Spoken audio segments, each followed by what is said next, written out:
ఈరోజైతే మంచు బాగా కురుస్తుంది. టైం అయితే 8:30 అవుతుంది. అయినా సరే మంచు మట్టికి చాలా విపరీతంగా కురిసేస్తుంది ఈరోజు. చూడండి నా బ్యాక్ సైడ్ ఎలా ఉందో.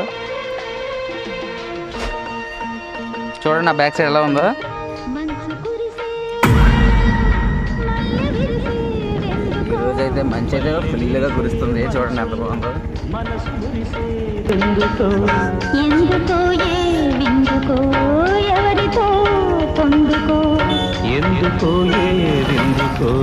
ఎవరితో పొందుకో మంచు కురిసే